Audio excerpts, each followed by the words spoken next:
नमस्कार, good morning. मैं हूं सत्यजीत दलाई और आज मैं आप सभी के लिए देश विदेश की 10 सबसे बड़ी खबरें लेके आ गया हूं। अगर आप चैनल में पहली बार हैं तो सब्सक्राइब करना ना भूलें और हाँ, रोज का इंस्टेंट खबरें के लिए बेल आइकन को क्लिक करना ना भूलें।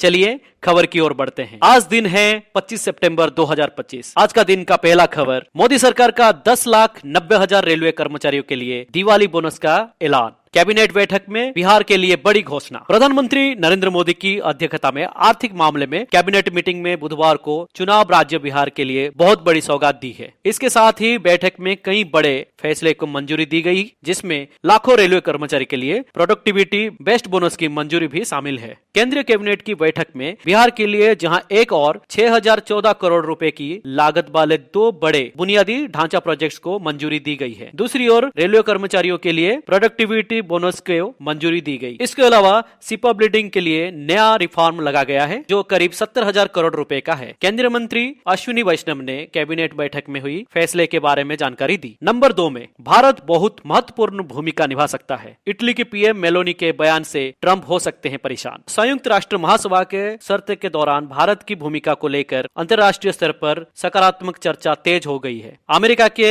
न्यूयॉर्क में चल रही बैठक के बीच इटली की प्रधानमंत्री जॉर्जिया मिलेनी ने भारत की सराहना की और कहा कि मौजूदा वैश्विक संघर्षों के समाधान में भारत बेहद अहम भूमिका निभा सकता है। उनका यह बयान ऐसे समय पर आया है जब अमेरिका और अन्य पश्चिमी देशों की मध्यस्थता कोशिशें रूस, यूक्रेन और इजरायल गाजा युद्ध को थामने में असफल रही है। मेलोनी के अनुसार भारत आज वैश्विक राजनीति का एक संतुलनकारी और विश्वस्तरीय चेहरा बन चुका है। जॉर्जिया मेलोनी से जब पूछा गया कि मौजूदा वैश्विक जंगों को सुलझाने में भारत की क्या भूमिका हो सकती है, तो उन्होंने स्पष्ट कहा, मुझे लगता है कि यह बहुत महत्वपूर्ण भूमिका निभा सकता है। उनका यह बयान सीधे तौर पर वैश्विक राजनीति में भारत की प्रासंगिकता और विश्वास को दर्शाता है। जबकि अमेरिकी राष्ट्रपति डोनाल्ड ट्रंप बार बार शांति वार्ता का दावा कर रहे हैं, लेकिन रूस, यूक्रेन और इजरायल गाजा युद्ध में कोई ठीक नतीजा सामने नहीं आया। नंबर 3 में वोटर आईडी के लिए अब आधार और मोबाइल नंबर जरूरी। चुनाव आयोग ने किया बड़ा बदलाव। डिजिटल डेस्क नई दिल्ली के हिसाब से चुनाव आयोग ने बड़ा फैसला लेते हुए अब ऑनलाइन वोटर लिस्ट से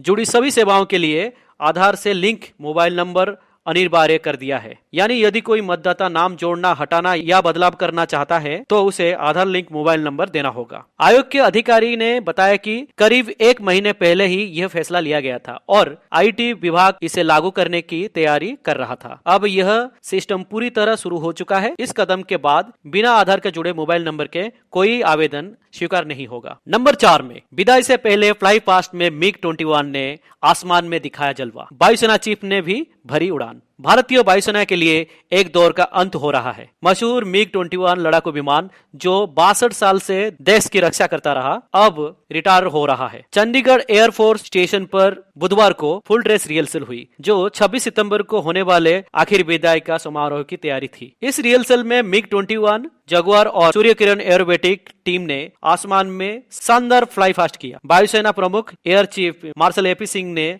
अगस्त में उड़ान भरकर MiG-21 की ताकत दिखाई। 24 सितंबर को भी वायुसेना प्रमुख ने उड़ान भरी। 26 सितंबर को बादल और पैंथर फॉर्मेशन में उड़ान भरेंगे। नंबर 5 पर सीबीएसई 10वीं और 12वीं की बोर्ड परीक्षा की टेंटेटिव डेट जारी। केंद्रीय माध्यमिक शिक्षा बोर्ड यानी सीबीएसई ने 10वीं और 12वीं की 2026 में होने वाली बोर्ड परीक्षा की टेंटेटिव डेट शीट जारी कर दी है। डेट शीट के मुताबिक 17 फरवरी से 15 जुलाई 2026 के बीच बोर्ड परीक्षाएं कराई जा सकती है। सीबीएसई के मुताबिक तकरीबन 45 लाख छात्र 10वीं और 12वीं के बोर्ड परीक्षा में हिस्सा लेंगे। नंबर 6 में 505 करोड़ के फर्जी लेन-देन का पर्दाफाश। बीसी जिंदल ग्रुप पर ईडी का शिकंजा, विदेशी साजिश उजागर। ईडी रेड में बीसी जिंदल ग्रुप। प्रवर्तक निर्देशालय ईडी ने दिल्ली के मशहूर बीसी जिंदल ग्रुप पर विदेशी मुद्रा प्रबंधन अधिनियम FEMA के उल्लंघन के गंभीर आरोप के तहत बड़ी कार्रवाई की है। 18 और 19 सितंबर 2025 की दिल्ली, NCR और हैदराबाद में समूह के 13 ठिकानों पर छापेमारी के बाद ईडी ने खुलासा किया कि जिंदल समूह और उनके प्रवर्तकों ने 505.14 करोड़ रुपए की फर्जी लेन देन के जरिए भारत से धन को विदेश कंपनियों में स्थानांतरित किया। यह काला खेल बिजली क्षेत्र की इस दिग्गज कंपनी के प्रवर्तक श्याम सुंदर जिंदल, उनकी पत्नी सुभद्रा जिंदल और बेटे भावेश जिंदल के इर्द गिर्द घूमता है। श्याम सुंदर जिंदल के हांगकांग भागने की खबर ने इस मामले को और सनसनीखेज बना दिया है। नंबर 7 पर मुसलमानों को अयोध्या छोड़ना होगा, मस्जिद निर्माण नहीं होने देंगे। बीजेपी नेता विनय कटियार। भारतीय जनता पार्टी भाजपा के नेता और पूर्व सांसद विनय कटियार ने बुधवार को कहा कि मुसलमानों को जल्द से जल्द अयोध्या छोड़ देना चाहिए। उन्होंने जोर देकर कहा कि इस मंदिर नगरी में किसी भी मस्जिद के निर्माण की अनुमति नहीं दी जाएगी। राम मंदिर आंदोलन से जुड़े रहे कटियार ने यह विवादीय टिप्पणी एक प्रेस वार्ता के दौरान तब की जब उनसे पूछा गया कि स्थानीय प्रशासन ने अनापत्ति प्रमाण पत्र यानी एनओसी के अभाव में धनीपुर मस्जिद की योजना को खारिज कर दिया है। कटियार ने कहा कि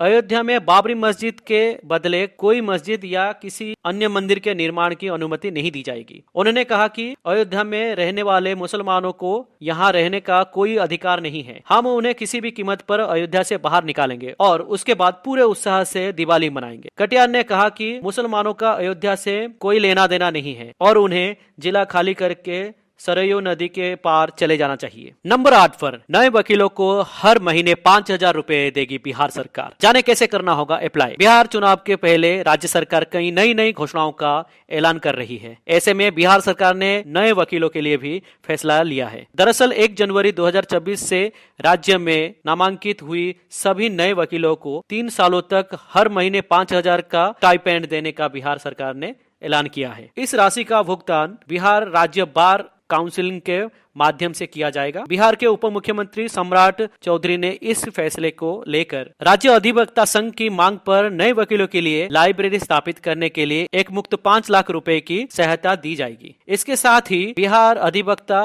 कल्याण न्याय समिति को 30 करोड़ रुपए की राशि भी उपलब्ध कराई जाएगी। बिहार में आयकर सीमा से कम आय वाले वकीलों को मुख्यमंत्री चिकित्सा सहायता कोष के तहत मदद भी मिलेगी। इसके अलावा महिला वकीलों के लिए अधिवक्ता संघों में पिक टॉयलेट की भी सुविधा सुनिश्चित की जाएगी। वहीं मुख्यमंत्री ने कहा कि न्यायिक प्रणाली को मजबूत बनाने के लिए वकीलों, अधिकारियों और कर्मचारियों को पर्याप्त संसाधन, आधार मुक्त संरचना और बेहतर वर्क एनवायरनमेंट उपलब्ध कराना जरूरी है। वहीं नए स्टाइपेंड को लेकर लिए गए इन फैसले के बाद वकीलों में खुशी की लहर देखी जा रही है। नंबर 9 में 20 दिन का शूट कर चुकी थी दीपिका, फिर की हाई फीस डिमांड। मेकर्स ने बाहर का रास्ता दिखाकर तोड़ा घमंड। दीपिका पादुकोण के फिल्म कल की 2898 एडी से बाहर होने के बाद इंडस्ट्री में हलचल मची हुई है। डायरेक्टर नाग अश्विनी की फिल्म से एक्ट्रेस के बाहर होने की असली वजह सामने नहीं आई है, लेकिन दीपिका को लेकर ढेरों अफवाहें जरूर चल रही है।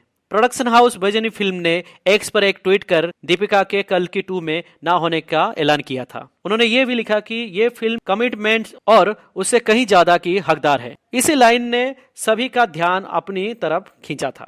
नंबर 10 पर एशिया कप 2025, पाकिस्तान की जीत से पॉइंट्स टेबल में बदलाव। श्रीलंका बांग्लादेश हारे, जाने कौन पहुंचेगा फाइनल में। एशिया कप 2025 के सुपर 4 के तीसरे मैच में मंगलवार को पाकिस्तान ने श्रीलंका को हरा दिया। इस जीत के साथ ही पाकिस्तान ने फाइनल में पहुंचने की अपनी संभावनाओं को और मजबूत कर लिया है। इस जीत के साथ ही पाकिस्तान अंक तालिका में दूसरे स्थान पर पहुंच गया है, जबकि टीम इंडिया शीर्ष पर है। अभी तक किसी भी टीम ने आधिकारिक तौर पर फाइनल में अपनी जगह पक्की नहीं की है। आज भारत और बांग्लादेश के बीच होने वाले मैच बेहद अहम होगा। आज के लिए बस खबर इतना ही, फिर कल मिलते हैं, तब तक के लिए धन्यवाद।